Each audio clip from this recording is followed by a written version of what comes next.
عبد الرحمن عن أم كلثوم بنت عقبة رضي الله تعالى عنها وعنهم أنها قالت سمعت رسول الله صلى الله عليه وسلم يقول ليس بالكاذب من أصلح بين الناس فقال خيرا أو نما خيرا، وهذا حديث حسن صحيح.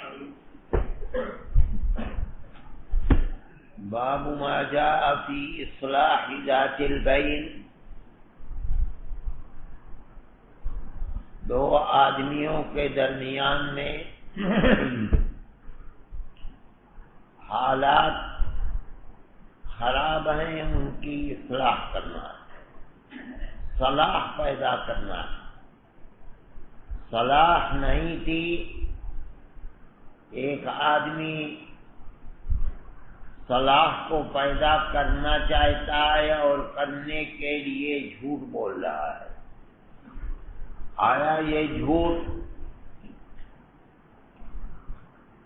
قابل وعید ہوگا یا یہ قابل وعید نہیں ہوگا؟ روایت بتاتی ہے کہ وعید نہیں ہے اس پر، بلکہ یہ عمل عند اللہ مقبول ہے اور اس کے لیے وعد ہوگا، وعید نہیں ہوگا. جس کو آپ فرماتے ہیں کہ 3 جگہیں ایسی ہیں اور ایک جگہ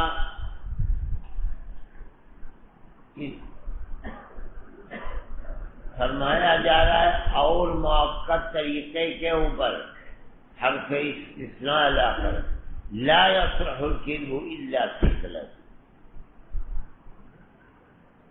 کیا ہے؟ اگرچہ بظاہر کذب ہے، کیا مطلب امر واقعی کے خلاف ہے، لیکن اس کا انجام بہت بہتر ہے.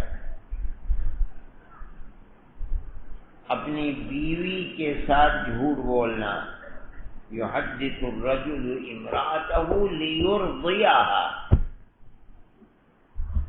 تاکہ اس کو راضی کرے.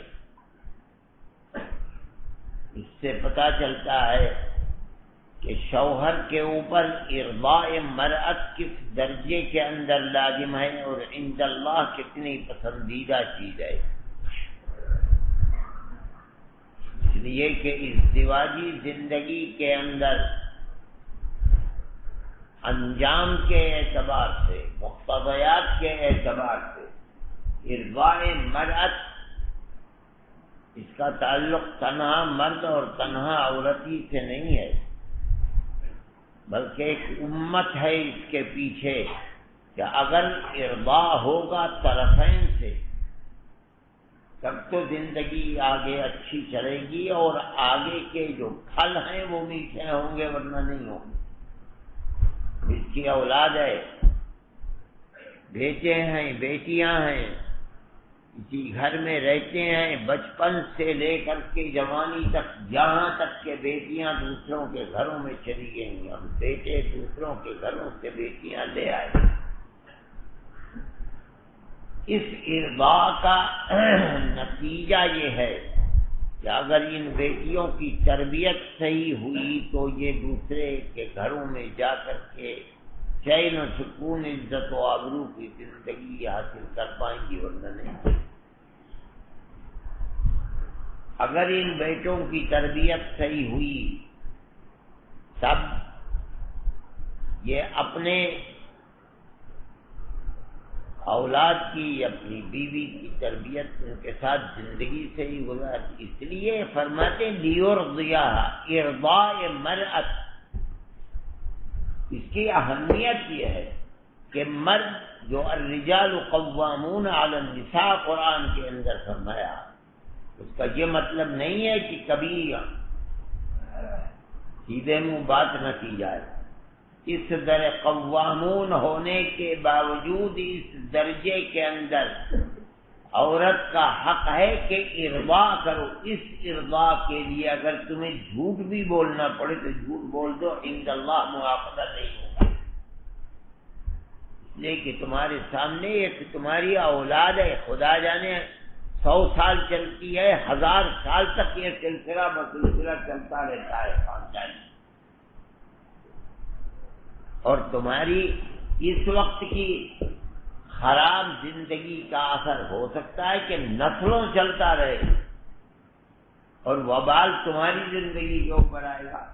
تو باوجود کہ الرجال قوامون علی النساء ہے اپنی جگہ کے اوپر، باوجود کہ اگر اللہ کے سوا کسی اور کو سجدہ کرنا جائز ہوتا تو میں کہتا کہ عورت سجدہ کرے شوہر کو، یہ بھی صحیح ہے۔ اس کے باوجود بھی اس قوام علی النساء یہ جو نوع ہے ذکور کی، اس کو تعلیم کے بیوی کو راضی رکھو، اور اس درجے کے اندر کہ اگر راضی رکھنے میں اس امر منکر کو اختیار کرنا پڑتا ہے، یہ بھی منکر نہیں رہے گا۔ یہاں یہ عجیب و غریب تعلیم ہے اسلام کی، ازدواجی زندگی کو بہتر ہے، اس لیے کہ تیری نسل کی حفاظت، ان کے اخلاق حسنہ کی حفاظت، ان کی زندگی کی حفاظت کا یہی ذریعہ ہے۔ اگر گھر کے اندر اختلاف ہوگا اور بچے دیکھیں گے کہ روز جوتم پیزار ہوتا رہتا ہے، باپ ماں کو گالیاں دیتا ہے اور ماں کچھ نہیں بولتی ہے، جب تنہا بیٹھتی ہے تو پھر وہ روتی ہے یا یہ کہ اپنی اولاد کی تربیت خراب کرتی ہے، تو اب ہوگا کیا؟ جب بوڑھا ہو جائے گا تو اور یہ تو تیری اولاد اس کو جوتا مارا کرے گی، لیکن تم نے جو زندگی اپنی پیش کی ہے وہ تو یہی ہے۔ اس لیے یہاں مردوں کو لیرضیا، مرد کے اوپر کتنا فرماتے ہیں نبی کریم علیہ الصلوۃ والسلام کہ یہ کذب جو انتہائی خراب چیز ہے، جو لوگ دنیا میں کذب کرتے ہیں، آپ پاک فرماتے ہیں کہ مجھے لے گئے اور میں نے دیکھا کہ شخص بیٹھا ہوا اس کے یہاں سے یہاں تک کاٹ، ادھر آتا ہے ادھر سے کاٹتا ہے، ادھر کاٹتا ہے، یہ ہو جاتا ہے صحیح۔ یہ ایک عذاب ہے، کیا ہے؟ مطلب یہ کاذب ہے، لیکن وہی کذب اس جگہ کے اوپر یہاں کوئی چیز نہیں ہے، بلکہ اپنے اندر خیر رکھتا ہے، اور مقصد کیا ہے؟ لیرضیا۔ الحاصل 3 چیزیں فرمائی۔ آدمی حرب کے لیے جھوٹ بولتا ہے، جانا ہے مجھے اس قوم پر، تیاری اس کے لیے، اور جب تیار ہو گئے تو اس کی طرف نہیں ہٹ کر دیا تاکہ وہ غافل رہے، اس لیے کہ اس کے اندر انسان کی جان جانے کے امکانات زیادہ ہیں۔ اور تیسری چیز ہے لیصلح بین الناس۔ اگرچہ 3 چیزیں ہیں لیکن انحصار انہی 3 کے اندر نہیں ہے۔ محدثین فرماتے ہیں دیکھا جائے گا کہ انجام اور نتیجہ تیرے سچ بولنے کا کیا ہے اور جھوٹ بولنے کا کیا ہے۔ اگر سچ بولنے کا انجام خراب ہے، قتل و غارت گری، خون کا بہانا، تو وہ سچ کیونکہ منتج ہو رہا ہے شر کی طرف، وہاں سچ نہیں، وہاں جھوٹ ہی بولا جائے گا۔ اگرچہ جو طرز تعبیر ہے وہ یہ ہے، لیکن اس کا مطلب یہ ہوا، آپ نے اصول کے اندر پڑھا ہوگا عام خص منہ البعض،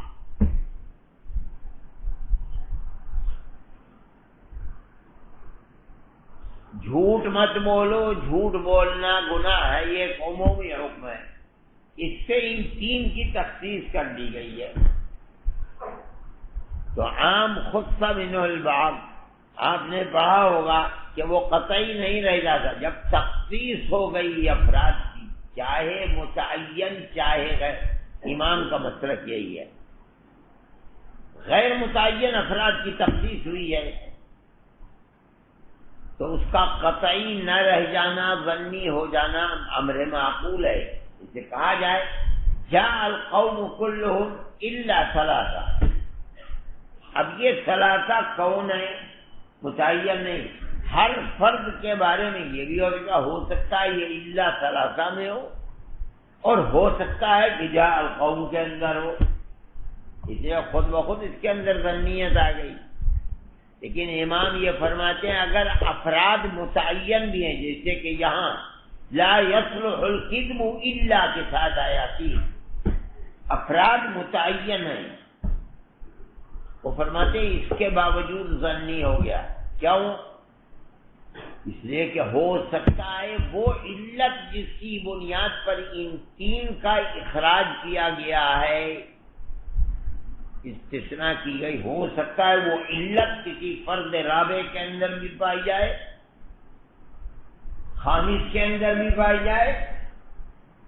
اس بنیاد کے اوپر اگرچہ بطریق استثناء بیان کیا گیا لیکن پھر بھی قطعیت ختم ہو گئی. یہاں بھی مسئلہ وہی ہے. اب یہ صاحب عقل و فراست کا کام ہے کہ وہ یہ دیکھے کہ کیا صورت ہو رہی ہے. اس طریقے کی چیزیں ہیں واقعات کہ آدمی دوڑتا ہوا آیا اور آدمی کے گھر میں گھس گیا، پیچھے ایک جم میں غفیر ہے، ایسا ہے کہ کہاں گیا، وہ کہاں ہے تو مجھے تو معلوم نہیں کدھر گیا. کیا کدھر گیا؟ جرم کر کے آیا. بھائی میں نے نہیں دیکھا ایک آدمی آیا دوسرا کہاں چلا گیا، نہیں بتا رہا ہے. یہ جانتا ہے کہ اگر میں نے بتا دیا تو میرے گھر سے نکال کر کے اس کو قتل کر دیں گے، یہ میری پناہ میں ہے، میں کیسے اس کو کر لوں. اب یہ اس کو بچانے کے لیے کہ اس کا قتل ناحق نہ ہو، یہ آدمی یہ کہہ رہا ہے. یہ بھی ایسی چیز ہے، اور بھی اس کے افراد بے شمار نکل سکتے ہیں کہ دیکھو کیا ہے، اس کا انجام کیا ہے. اس اگرچہ بطریقے استثناء ہے مگر اس کے اندر اپنی جگہ پر وہ اصول ہے جس سے مسائل کا استنباط اور استخراج ہوتا ہے کہ عام سے جب افراد کی تخصیص کر لی گئی، چاہے معلوم چاہے غیر معلوم، تو اس کی قطعیت متاثر ہو گئی، وہ ظنی ہو گئی. جی او نما خیرن، چغلی لگانا، ادھر کی ادھر کرنا، جا کے کر رہا ہے تاکہ اصلاح ہو جائے. دو آدمیوں میں یہ ادھر جا کر کے کہتا ہے بھائی وہ تو آپ کی بہت تعریف کرتا ہے اور وہ تو بڑی دعائیں دے رہا تھا آپ کو، حالانکہ جھوٹ بول رہا ہے. پھر اس کے بعد جاتا ہے کہ ابھی میں تو آج اس کی مجلس میں تھا، اس میں تو آپ کی ایسی طرح کا کوئی شخص نہیں، سب لوگ بیٹھے ہوئے تھے، اتنی اچھائی بیان کر رہا تھا کہ آپ نے یہ کیا یہ کیا. یہ ہے ادھر کی ادھر کی ادھر لگانا، لیکن اصلاح حال کے لیے. اور جھوٹ بول رہا ہے. اب اسی سے پتہ چلتا ہے کہ جب اصلاح حال کے لیے کذب جو منی عنہ ہے اپنے اندر خیر رکھتا ہے تو اب پتہ چل جاتا ہے العیاذ باللہ اگر اصلاح حال کے لیے آدمی کذب کر رہا ہے، العیاذ باللہ یہ کتنا بڑا گناہ ہوگا. باپ اور بیٹوں میں تفریق کر رہا ہے، بھائی بھائی کے اندر، خاندان کے اندر آگ کھڑی کر رہا ہے، ادھر کی ادھر جھوٹ لگاتا ہے، ادھر کی ادھر جھوٹ لگاتا ہے. جیسے دنیا کا حال ہے وہ اپنے اندر کتنی قباحت رکھتا ہے اور اس کا کیا انجام ہوگا کل قیامت کے دن، بڑی بری چیز ہے. لوگوں کی باتوں کو سن لینا چاہیے، اگر لے تو سنو مت، اگر سن لیتے ہو تو یہ کوئی ضروری نہیں ہے کہ اس کو جا کر کے کسی سے کہی دیا جائے. اپنی زبان کو بند رکھو، افساد حال سے ہمیشہ بچو، اصلاح حال کی کوشش کرو. مولویوں کی مجلسیں بڑی گندی مجلسیں ہوتی ہیں، غیبت، چغلی، افساد، یہ مزاج بنا ہوا ہوتا ہے. لیکن اپنے مزاج کو صحیح کرو، اپنی مجلسوں کے اندر اس طرح کے معاملات نہ ہونے دو. اور اگر سن لو کسی کی بات تو اس سے لذت نہ لو، بلکہ اپنی زبان کو بند کر. جی باب ما جاء في الخيانة والغش وبه قال حدثنا قتيبة قال حدثنا الليث عن يحيى بن سعيد عن محمد بن يحيى بن حبان عن عتبة عن أبي سلمة رضي الله تعالى عنه أن رسول الله صلى الله عليه وسلم قال من ضار ضار الله به ومن شاق شاق الله عليه. وفي الباب عن أبي بكر رضي الله تعالى عنه هذا حديث حسن قريب. وبه قال حدثنا عبد بن حميد قال حدثنا زيد بن حباب العكري قال حدثني أبو سلمة الكندي قال حدثنا فرغد السرقي قال عن مرة بن شراحيل الزنزاني والمسيب عن أبي بكر الصديق رضي الله تعالى عنه أنه قال قال رسول الله صلى الله عليه وسلم ملعون من ضار مؤمنا أو مضى به. هذا حديث قريب. من ضار مؤمنا ایک، دوسرا لفظ ہے من شاق. مشقت کا تعلق بظاہر جسم کے ساتھ ہے اور ضرر کا تعلق مال کے ساتھ ہے. نقصان پہنچاتا ہے مال کے اعتبار سے، مشقت پہنچاتا ہے جسمانی اعتبار سے. کسی کو مبتلا مصیبت کر دیا، کس کو پہلی روایت کے اندر متعلق کو بیان نہیں کیا گیا، مومن کا ذکر نہیں. من ضار احدا ای شخص كان مؤمنا او كان كافرا ضار اللہ به. ومن شاق مبتلا مشکل کر دیا جسمانی اعتبار سے، کس کو متعلق عام ہے کسی بھی شخص کو. شاق اللہ علیہ. اب اگر یہ مومن ہے اور آگے بڑھیے مومن بھی ہے اور ذوی القربہ میں سے بھی ہے اور زیادہ اوپر اٹھ جائے گا. لیکن سب سے نچلا مرتبہ یہ ہے کہ ای شخص کان. پہلی روایت میں یہ، دوسری روایت میں اس سے اوپر اٹھ کر فرمایا ملعون من ضار مؤمنا او مکر به. ایذائے مومن ہر شخص کی ایذا، جانور کو بھی خامخواہ ایذا پہنچانا، یہ بھی اللہ کا پسندیدہ نہیں ہے. لیکن اگر اوپر اٹھ کر کیا مومن کو ایذا، یہاں نہیں ہے اور اوپر مومن ذوی القربہ کو ایذا پہنچانا، وہ تو اور زیادہ خراب ہو جائے گا. کسی اللہ کے ولی کو ایذا پہنچانا تو اور بربادی کے سبب بن جائے گا. اس لیے ہر آدمی چاہے کوئی بھی ہو اس کے ساتھ ایذا کا تعلق، خیانت کرنا نہیں ہو گیا. یہ سب اس کے اندر ہے. کیوں؟ اخوت انسانی ہے، اخوت ایمانی ہے، اخوت نسبی ہے، ہر ایک کے حقوق ہیں. خیانت کا مطلب ہے ادائیگی حقوق کے اندر، اردو میں کہتے ہیں بے ایمانی کرنا. وہ صرف روپیے پیسے ہی کی نہیں ہے، جو بھی حق ہے بیٹھتا ہے اس حق کی ادائیگی کے اندر کوتاہی، خیانت ہو جائے گی. مال کے اعتبار سے ہو یا مال کے اعتبار سے نہ ہو. حدیث کے اندر بھی آتا ہے، آپ پڑھ لیں گے آگے. اگر کوئی بات کر رہا ہے اور بات کر، یہ نہیں کہتا جسے کہنا مت، بلکہ دائیں بائیں دیکھ رہا ہے کہ سن تو نہیں رہا ہے. فرماتے ہیں فہی امانت، یہ امانت ہے، حالانکہ روپیہ پیسہ تو کچھ بھی نہیں ہے.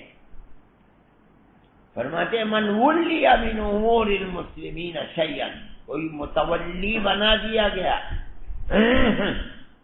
وزیر ہے، بادشاہ ہے، امیر المومنین ہے، یا ذمہ دار ہے محتمی مدرسے کا. اب وہ محاباتاً معاملہ اپنے تعلقات کی بنیاد پر کرتا ہے. مستحق دوسرا ہے، بہتر ہے، لیکن اس کو چھوڑ کر کے اپنے قریبی آدمی کو آگے بڑھا رہا فعلیہ لعنت اللہ والملائکۃ والناس اجمعین. شاہ عبد العزیز صاحب نے تفسیر عزیزی میں 29ویں سپارے میں جہاں والذین هم لاماناتهم وعہدهم راعون، وہاں امانات کی تفسیر متعدد اس کے مواقع مصداق بیان کیے. یہ خیانت ہے، یہ خیانت ہے، یہ خیانت ہے، یہ خیانت ہے. اس کو دیکھنا چاہیے، صرف روپے پیسے ہی کا مسئلہ نہیں ہے. اس لیے یہاں اس باب کے ضمن کے اندر ان جو آیات کو لا کر رکھا گیا ہے. جی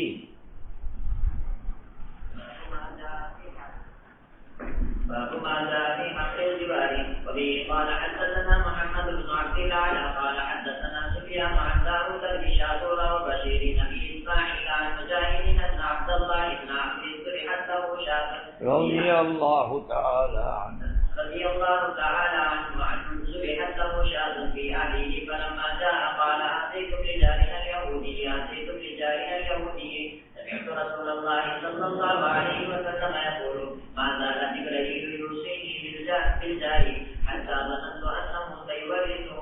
وفي الباب عن عائشة وابن عباس وعقبة بن عامر وأبي هريرة وأنس وعبد الله بن عمرو والمقداد بن الأسود وأبي جريح وأبي أمامة رضي الله تعالى عنه وعنهم. هذا حديث حسن قريب من هذا الوجه. وقد روي هذا الحديث عن مجاهد عن عائشة وأبي هريرة رضي الله تعالى عنهم أيضا عن النبي صلى الله عليه وسلم. وبه قال حدثنا قتيبة قال حدثنا الليث بن سعد عن يحيى بن سعيد عن أبي بكر بن محمد وهو ابن عمرو بن حزم عن عمرة عن عائشة رضي الله تعالى عنها وعنهم أن رسول الله صلى الله عليه وسلم قال ما زال جبريل صلوات الله عليه ما يوصيني بالجار حتى ظننت أنه سيورثه. وبه قال حدثنا أحمد بن محمد قال حدثنا عبد الله بن المبارك عن أيوة بن شريح عن شرحبيل بن شريح عن أبي عبد الرحمن عن أنس بن عمرو رضي الله تعالى عنه وعنهم أنه قال قال رسول الله صلى الله عليه وسلم خير الأصحاب عند الله خيرهم لصاحبه وخير الجيران عند الله خيرهم لجاره. هذا حديث حسن قريب. وأبو عبد الرحمن الحبلي اسمه عبد الله بن يزيد. حق الجوار، پڑوسی کا حق، اس حق کے ضمن کے اندر اصل جو روایت ہے نبی کریم علیہ الصلاۃ والسلام کا ارشاد، وہ تو یہ ہے کہ سمعت رسول اللہ صلی اللہ علیہ وسلم یقول ما زال جبرائیل یوصینی بالجار حتی ظننت انہ سیورثہ. جبرائیل امین برابر مجھ کو جار کے ساتھ حسن سلوک کی تاکید کرتے رہے. مجھے یہ لگنے لگا کہ کہیں جار کو جار کا مال میں وارث نہ بنا لیا جائے. تاکید کی وجہ اصل حدیث تو یہ ہے. اب اس حدیث کے اطلاق سے یوصینی بالجار مطلقا عبداللہ ابن عمرو بن العاص رضی اللہ تعالیٰ عنہ مسئلہ نکالتے ہیں اس اطلاق سے. یہ بکری گھر میں ذبح ہوئی تو فرماتے ہیں اہدیتم لجارنا الیہودی، اہدیتم لجارنا الیہودی. یہ بتاؤ میں بعد میں کھاؤں گا، میرے یہودی پڑوسی کو دیا، ہدیہ بھیجا، میرے یہودی پڑوسی کو ہدیہ بھیجا. رسول اللہ صلی اللہ علیہ وسلم کے جو کلمات اس میں کہیں یہودی کا ذکر نہیں ہے. استدلال کرتے ہیں اس اطلاق سے کہ جب مطلق ہے تو اللہ کا نبی فرما رہا ہے، مطلق مقید نہیں فرما رہا ہے. اس کا مطلب ہے یہاں سے مسئلہ یہ نکلتا ہے کہ جار کوئی بھی ہو، سواء کان مؤمنا او کان مشرکا کان یہودیا او نصرانیا، اگر جار ہے تو وہ جار ہے، اس کا حق ہے اس کے اوپر، اس اطلاق سے مسئلے کو نکال جائے، تو کیا ہو جائے گی؟ یہیں نکالا جائے گا، جہاں اطلاق ہوگا وہاں نکالا جائے گا، مرتبے کا فرق ہو جائے گا۔ جتنی قربت بڑھتی رہے گی اتنا ہی ظلم، خیانت، اس کی وعید بھی بڑھتی چلی جائے گی۔ لیکن یہ نہیں ہے کہ اگر اس اطلاق کے اندر کہیں مقید آیا ہے تو اس کو محدود مقید پر کر دیا جائے گا۔ ہاں، اگر کوئی دلیل قائم ہو گئی کہ مقید پر محدود ہے، الگ بات ہے، اگر نہیں ہے تو محدود نہیں کیا جائے گا۔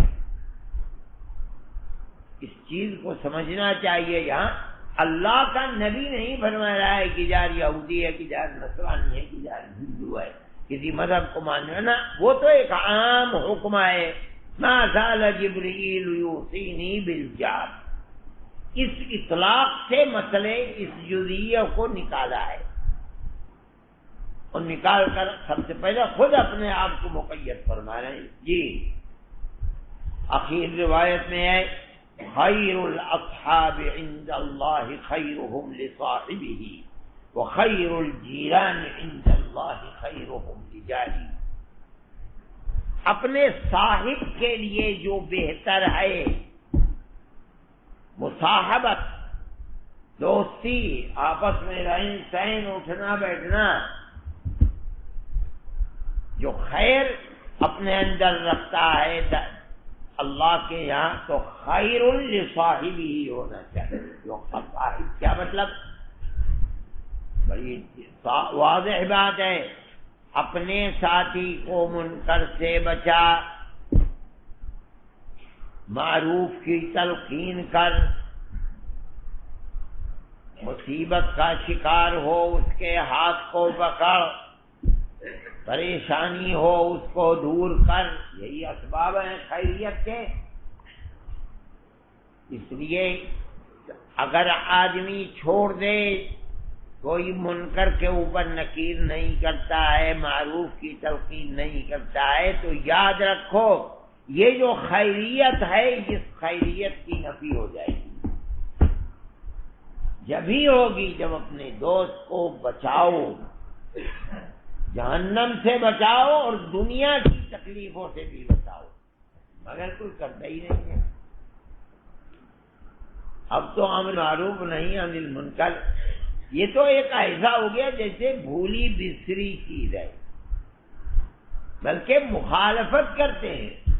یہ اگر کہو کہ بھئی منکر کے اوپر نہیں کریں گے، ہم تو وہی کریں گے جو بنگلے والی مسجد سے آئے گی بات۔ ارے بھائی اللہ کہہ رہا ہے، اللہ کہہ رہا ہے، تم نہیں سمجھے وہ بات کو، انکار تو نہیں کر سکتے ہیں اس کا، نہیں تو پھر تو یہ تو بہت بڑا دائرہ اسلامی سے خارج ہے۔ میں بہت احتیاط کے ساتھ کہتا ہوں کہ تم نہیں سمجھے ہو یہ بات، ورنہ عمل ان کا ہے کہ کچھ بھی ہو ہم تو وہی کہیں گے جو وہاں والے کہتے ہیں۔ یہ وہ چیز ہے کہ جس کے اوپر ایک صاحب کو اور کوئی آدمی بغیر مصاحب کے تو دنیا میں رہتے ہی نہیں۔ اگر نہیں ہے کوئی مصاحب تو کم از کم مصاحب بیوی تو ہے اس کی، وہاں بھی عمل یہی چلے گا۔ خیرکم لصاحبہ، اس سے بڑی چیز کیا ہے؟ یہ کسی آدمی کی عاقبت خراب ہو رہی ہے اور پھر دیکھ رہے ہو اور خاموش ہو، تو بہت بڑی چیز ہے۔ جی ما جاء في الإحسان إلى القادمين وبه قال حدثنا بندر قال حدثنا عبد الرحمن بن مهدي قال حدثنا سفيان عن راشد عن معروف بن سويد عن أبي ذر رضي الله تعالى عنهم أنه قال رسول الله صلى الله عليه وسلم إخوانكم جعلهم الله فتنة تحت أيديكم، فمن كان أخوه تحت يديه فليطعمه من طعامه وليلبسه من لباسه ولا يكلفه ما يغلبه، فإن كلفه ما يغلبه فليحسنه. وفي الباب عن علي وأم سلمة وابن عمر وأبي هريرة هذا حديث حسن صحيح رضي الله عنه وأبي هريرة رضي الله عنه هذا حديث رضی اللہ عنہم، چود ہو تم تو سارے صحابی ہیں، یہاں بالاصل بالطبقہ ہے، رضی اللہ عنہم. وابي هريره رضي الله عنه هذا حديث حسن صحيح. وبه قال حدثنا احمد بن منيع قال حدثنا يزيد بن هارون عن حمام بن يحيى عن فرقه عن مطعم مرة عن ابي بكر الصديق رضي الله تعالى عنه وعنهم عن النبي صلى الله عليه وسلم قال لا يدخل الجنة ذي الملكة. هذا حديث غريب. وقد تكلم ايوب السختياني وغير واحد في فرقه الشرقي من قبل حفظه.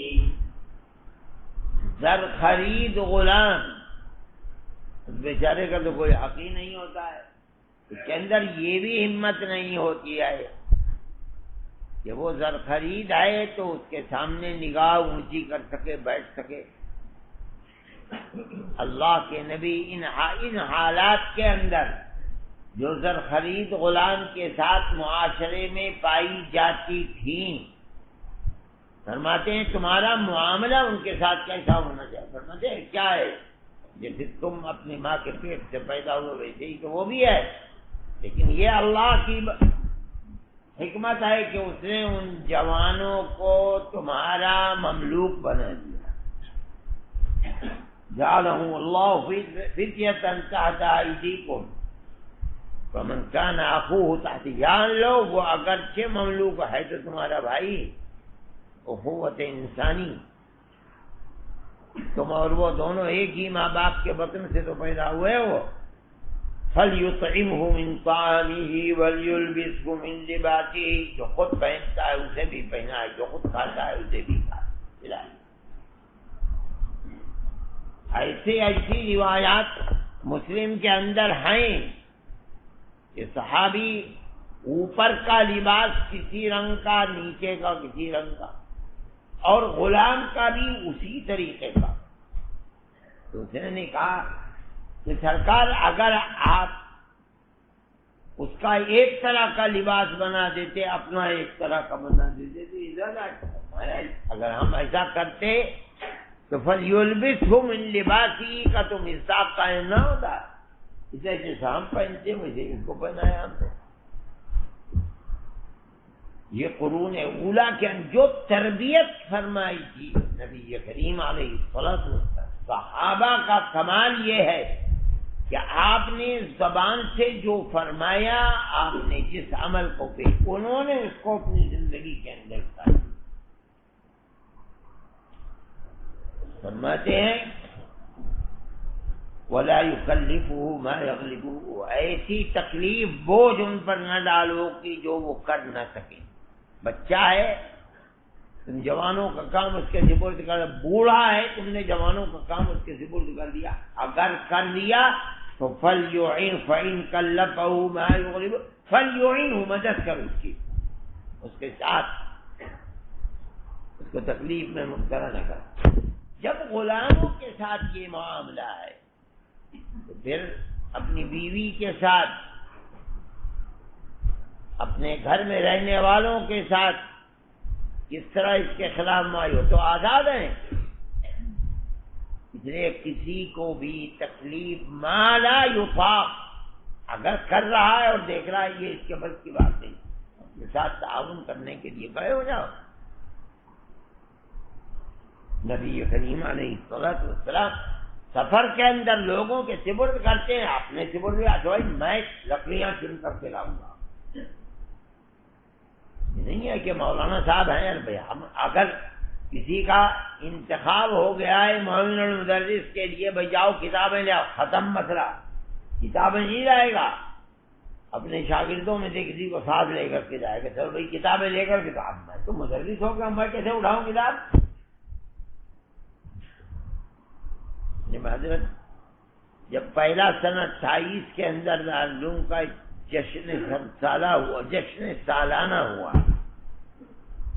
تو میں نے سنا ہے حضرت مولانا فخر الدین صاحب رحمۃ اللہ علیہ سبق میں فرماتے تھے کہ یہ جو ادھر 3 میل کے فاصلے کے اوپر نہر ہے، وہاں سے ایک نالا کھود کر کے لائے تھے یہاں تک، تاکہ اس پانی سے لوگ وضو کر سکیں. جس طرح طلبہ لگے ہوئے تھے حضرت شیخ الہند رحمۃ اللہ علیہ اسی طرح لگے ہوئے تھے کام کے اندر. یہ تھا اساتذہ. کیا اساتذہ آئے یہ تھے اساتذہ. ان کا اثر تربیت کا طالب علم کے اوپر یہ پڑتا تھا کہ طلبہ ان کی خدمت کو اپنی دنیا نہیں اپنی آخرت سمجھتے تھے. ان کی نظر میں ان سے زیادہ بڑا کوئی آتا ہی نہیں تھا.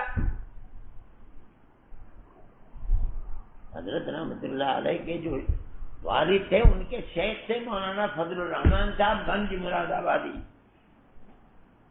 بڑے پائے کے اہل اللہ میں سے تھے. گنج مراد آباد کے بڑے بارہ بنکی کے آگے ہے. ان کے شیخ سے وہ باپ یہ چاہتا تھا کہ اولاد میرے شیخ کے پاس چلی جائے, ان سے جا کر کے مرید ہو جائے.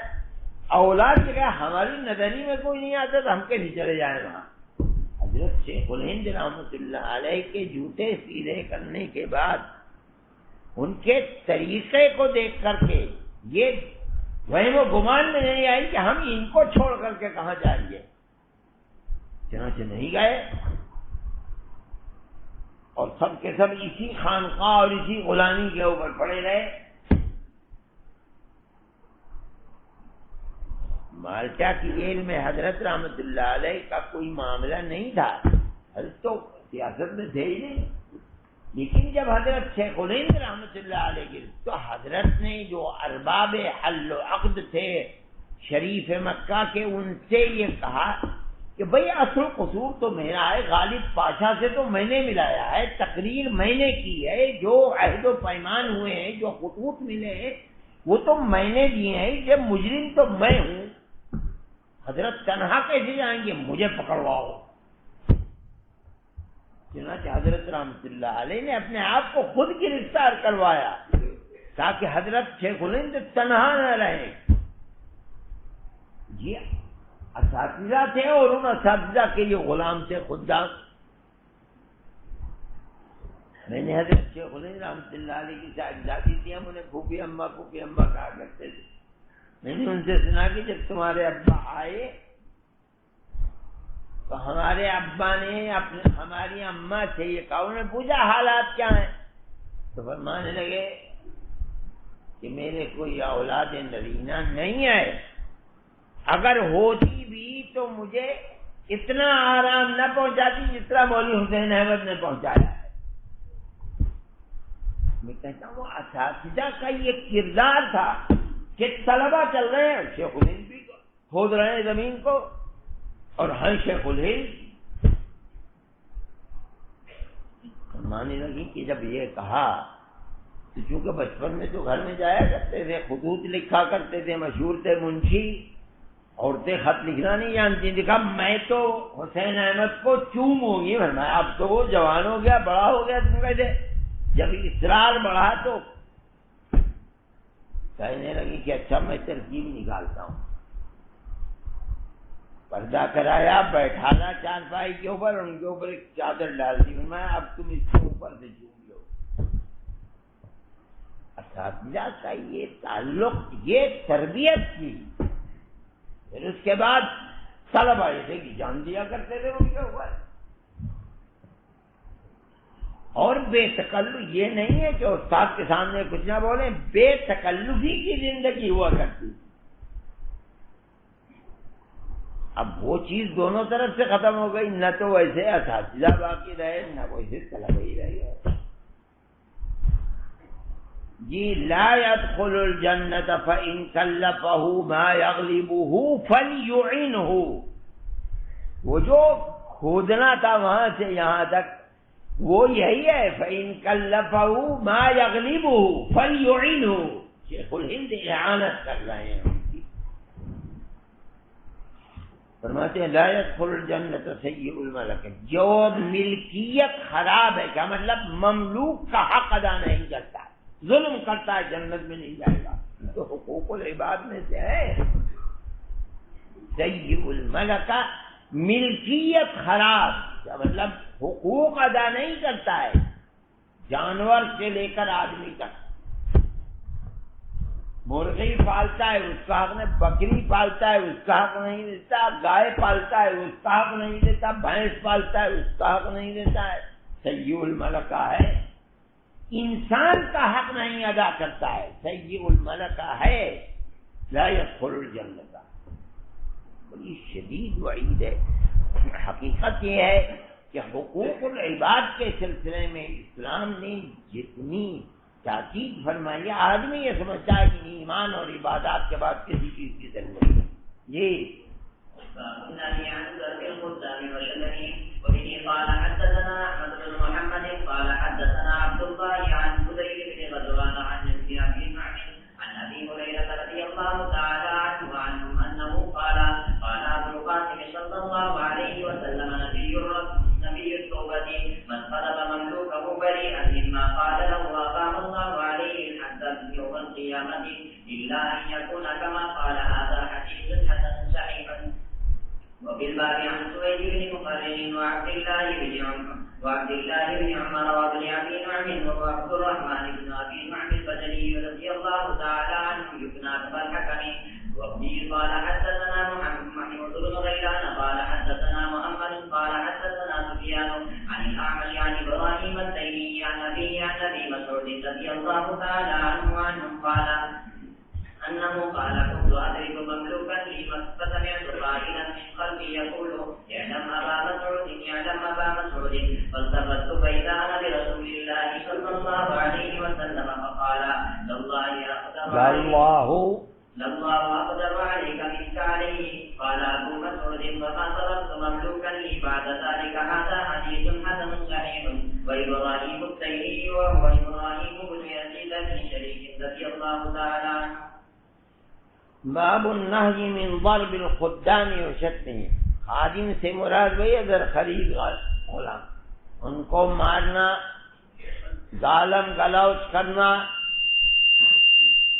فرماتے ہیں من قذف مملوکہ بریئا مما قال له، جس کسی شخص نے تہمت لگائی اپنے غلام پر، حالانکہ وہ ذرا خرید غلام ہے، تہمت لگائی ذرا، حالانکہ وہ تو بری ہے، تہمت تو پائی جائے گا اس کو. زانی کہتا ہے حالانکہ وہ زانی نہیں ہے، جھوٹا کہتا ہے مگر حالانکہ وہ جھوٹا نہیں ہے. تو اب یہاں فرماتے ہیں اقام اللہ علیہ الحد یوم القیامہ، اس کی جو سزا ہے دنیا کے اندر حد لگی، یہاں نہیں لگ رہی ہے، اللہ وہاں حد لگائے گا. اس لیے کہ یہاں حد کے لیے جو اسباب ہیں جن کو آپ نے فقہ کی کتابوں میں پڑھا ہوگا، ہمارے یہاں کتاب پڑھائی جاتی تھی لیکن اب افسوس ہے کہ اس کتاب کو نکال دیا ہے، کنز الدقائق. اس جیسا متن اب کسی کتاب کے اندر نہیں ہے. اتنا مختصر اور جامع متن تھا کہ صرف اس متن کا حفظ کر لینا کسی انسان کو ملکہ تفقہ تک پہنچانے میں بڑا معاون و مددگار تھا. انتہائی مختصر متن اور انتہائی جامع متن. خیر، تمام شرائط من جملہ ان کے ایک شرط صفت احسان، اس کا مطلب ہے آزادی. سب حد لگے گی اگر کوئی انسان کسی غلام پر تہمت لگا دیتا ہے، چونکہ وہ صفت آزادی اور حریت سے متصف نہیں ہے. اگر آزاد ہوتا تو اس کے اوپر کوڑے لگائے جاتے، مگر آزاد نہیں ہے. اس لیے کیا قیامت کا بھی یہی ضابطہ؟ فرماتے نہیں، یہ تو دنیا کا نظام ہے. آخرت کے اندر اگر کسی مملوک پر تہمت لگا دی ہے تو اقام اللہ علیہ الحد یوم القیامہ. یہ قیامت کا معاملہ بھی اس لیے ان کے اوپر الزام تراشی کرنا، قذف کرنا، اگر وہ صفت احسان سے عورت متصف ہے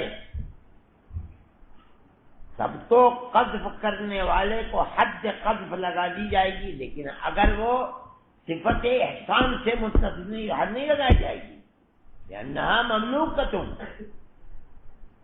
لیکن کیا یہاں لگا دینا جھوٹی حد، جھوٹا الزام لگا دینا کیا عند اللہ بھی اجر فرماتے نہیں؟ اقام اللہ علیہ الحد یوم القیامت الا ان یکون کما کان، جو کہا ہے اگر وہ صحیح ہے تو صحیح بات ہے، اور اگر نہیں تو پھر حد۔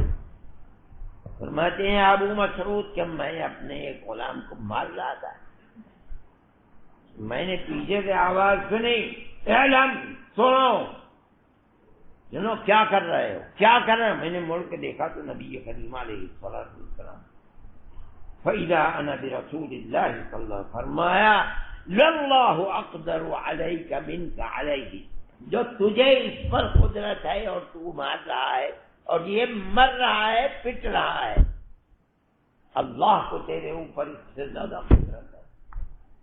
فوراً یہ صحابی کا وہ تربیت کا اثر تھا، فوراً رک گئے۔ فرماتے ہیں وہ دن اور آج کل میں نے کسی غلام کو ہاتھ نہیں لگایا،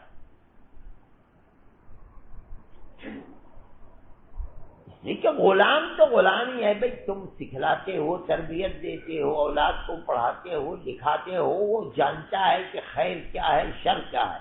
اس غلام کو تو تم نے تربیت دی کہ اس کا تو جس دن سے آنکھ کھولی ہے آج تک جو تم نے حکم کر دیا اس کی وجہ ہو رہی ہے اس کے اوپر، تم جانتا ہی نہیں کیا آداب معیشت کیا ہے، وہ نہیں جانتا ہے، اسے تم اس سے کیا توقع رکھتے ہو؟ یہ متنبی نے کہا تھا نا، لا تشتری العبد الا والعصا معه، غلام خریدو تو ایک ڈنڈا بھی خرید سکتے۔ نبی کریم علیہ الصلوۃ والسلام کی تعلیم و تربیت اس سلسلے میں یہ ہے۔ کہتے ہیں پڑوسی کے حقوق کیا ہیں؟ نبی کریم علیہ الصلوۃ والسلام نے اس سلسلے کے اندر روایات ہیں، جو تقرضک اقرضتہ، وَإِذَا مَاتَ شَيَّعْتَهُ، ان اصابہ خیر ہنأتہ وان اصابہ شر عزیتہ، یہ اور بھی کچھ چیزیں ہیں۔ ولا ترفع جدارک فوق جدار جارک فتسد ریحہ، یہ اس طرح کی روایات ہیں جن میں تفصیل کے ساتھ آپ نے فرمایا کہ یہ حق ہے، یہ حق ہے، یہ حق ہے، ہر خیر اس کو پہنچانا حاصل کرا، ہر شر سے اس کی حفاظت۔